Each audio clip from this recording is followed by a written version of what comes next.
Oi, gente. Hoje é dia da dica da semana. Eu vou tentar, assim, vou me aventurar numa missão muito difícil. Escolher meus 5 filmes prediletos estrelados por Sean Penn. O Sean Penn, grande ator, eu acho que um dos maiores atores aí dos últimos 40 anos, né? Impressionante a quantidade de filme bom que esse cara faz e como ele melhora todos os filmes em que ele participa, né? Esse último aí do Paul Thomas Anderson, ele está sendo super elogiado para variar um pouco, né? E eu escolhi aqui 5 atuações marcantes da carreira do Sean Penn, na minha opinião. Tá? Não são talvez os 5 melhores filmes que ele fez, né? Até tem filmes talvez melhores, mas são atuações dele em que ele levou o filme ali a um outro patamar. Né? Às vezes até é, com participações curtas ali, né? Mas ele realmente pegou esses filmes e ele, digamos, eternizou personagens ali que são absolutamente inesquecíveis, né? Então eu escolhi 5 filmes em ordem cronológica, tá, galera? O primeiro filme é um filme de 1982, é uma comédia dirigido pela Amy Heckerling, né, que eu amo. Né, em inglês chama Fast Times at Ridgemont High, no Brasil foi traduzido por Picardias Estudantis.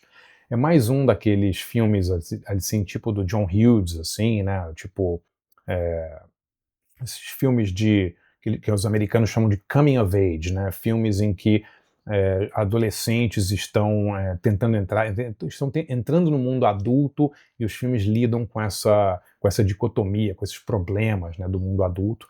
E o Fast Times at Ridgemont High é um dos mais, digamos, alternativos, um dos filmes mais bacanas desse período, assim. Não é tão careta que nem os filmes do John Hughes, né? O John Hughes fez filmes maravilhosos, né? O Curtindo a Vida Doidado, o Sixteen Candles, né? Garota de Rosa Shocking e tal. Mas eles são filmes, o Clube dos Cinco, né? Mas o Fast Times at Ridgemont High, ele é meio que... Ele tem uma pegada também um pouco erótica, mais sensual, assim. E é um filme muito marcante. Todo mundo que viu esse filme, eu era adolescente quando eu vi, ficou muito impactado por esse filme. O elenco principal desse filme, o Sean Penn não é do elenco principal desse filme, né? O elenco principal é o Jennifer Jason Leigh, grande atriz, né? Judge Reinhold, a lindíssima Phoebe Cates, né? Mas o nosso amigo Sean Penn, ele rouba o filme no papel de um meio surfista, maconheiro, Spicoli. Nossa, ele tá demais nesse filme, galera. Realmente, ele criou essa persona, assim, do surfista, maconheiro, meio doidão, engraçado, né? Um cara, assim, que faz um monte de besteira, mas você sempre perdoa ele. Ele é um dos maiores personagens desse filme e o Sean Penn tá divertidíssimo. Picardias Estudantis, passava sempre aí na sessão da tarde, vale a pena assistir. Eu vou escrever na descrição, galera, onde você pode ver cada um desses filmes, tá? Alguns talvez não estejam nem em plataformas, então você vai ter que procurar aí por vias obscuras, ou DVD, ou não fui eu que indiquei, mas tem que ver Picardias Estudantis, é muito legal. O segundo filme da minha lista de top 5 filmes com Sean Penn é totalmente oposto de Fast Times at Ridgemont High, né, de Picardias Estudantis. Se este era um filme alegre, divertido, o Sean Penn faz um papel assim de um surfista doidão, maconheiro, irresponsável e tal. Em 1986, ele faz um filme dirigido pelo James Foley, que é uma paulada, galera. Eu revi esse filme recentemente, chama Caminhos Violentos, em inglês At Close Range. Né. Como eu falei, foi dirigido pelo James Foley, escrito pelo Nicolas Kazan, que é filho do Elia Kazan, né, o grande diretor de Sindicato de Ladrões e tal. E é uma história real, baseada numa família criminosa da Pensilvânia, né? E o Sean Penn faz o filho de um criminoso que é interpretado, galera, ele tá assim de gelar os ossos pelo Christopher Walken. Christopher Walken faz o pai do Sean Penn, né? E o Sean Penn se apaixona por uma menina ali da vizinhança, Mary Stuart Masterson. Eu não vou ficar dando muito spoiler aqui, né? Mas o pai, que é o Christopher Walken, fica tentando levar o filho, né, que é o Sean Penn, para ajudá-lo em roubos e tal, com uma gangue que ele tem. E aí cria-se um conflito familiar muito pesado. Galera, é um drama. Um drama como ainda se fazia muito em Hollywood nos anos 80. Super pesado, denso, com personagens sensacionais, assim, sabe? Um filme sem... é, não tem concessões esse filme. Caminhos Violentos, eu me lembro, eu vi no cinema, devia ter uns 18 anos, o filme é de 86. fiquei chapado. Vi esse filme várias vezes, porque ele é como se fosse um filme do Terrence Malick, assim, né? Ele é como se fosse um filme desse da nova Hollywood, né? Ele tem essa pegada alternativa, uma pegada muito diferente do cinema comercial, né? E é uma pena que o cinema americano, de 40 anos para cá, virou o que virou agora, né? A gente pensar que em 1986 o cinema americano fazia filmes como Caminhos Violentos, a gente percebe que a coisa realmente piorou e muito. Esse filme é sensacional e tem que ser visto, uma das maiores atuações do Champagne. 3 anos depois de Caminhos Violentos, o Champagne fez outro filme brutal, que eu acho que é um dos melhores filmes do Brian De Palma. Estou falando de Pecados de Guerra. O Pecados de Guerra é um filme sobre o Vietnã, que conta um episódio terrível, né, de uma incursão de soldados americanos numa vila vietnamita, né, onde eles mataram muitas pessoas e violentaram uma tragédia, assim.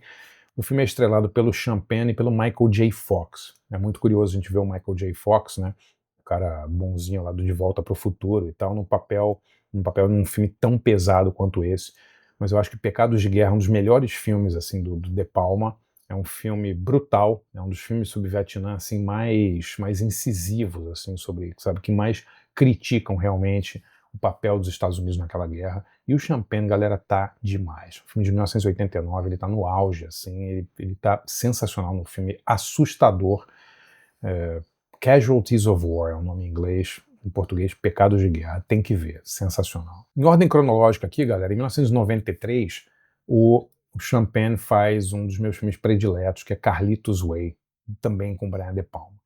Carlitos Way, já fiz até no meu site de jornalismo cultural, a gente fez um debate sobre Carlitos Way. Se você quiser assinar o site, você pode ver esse debate, né? Ele tá lá, foi muito, muito legal. É um filme estrelado pelo Al Pacino, né, que ele faz um gangster, um bandido latino, né, porto-riquenho, que sai da cadeia. E aquela velha história, né, o cara que sai da cadeia e quer se reformar, ele quer deixar a vida de crimes e tal. E ele tenta deixar a vida de crimes, mas a vida de crimes não deixa ele em paz, né? E o Champagne, ele faz um personagem secundário nesse filme, mas ele assim, ele rouba todas as cenas das quais ele participa. Ele faz um advogado cocainômano, doidaço, viciado em sexo, assim, corrupto até o último fio de cabelo. É um personagem maravilhoso, né?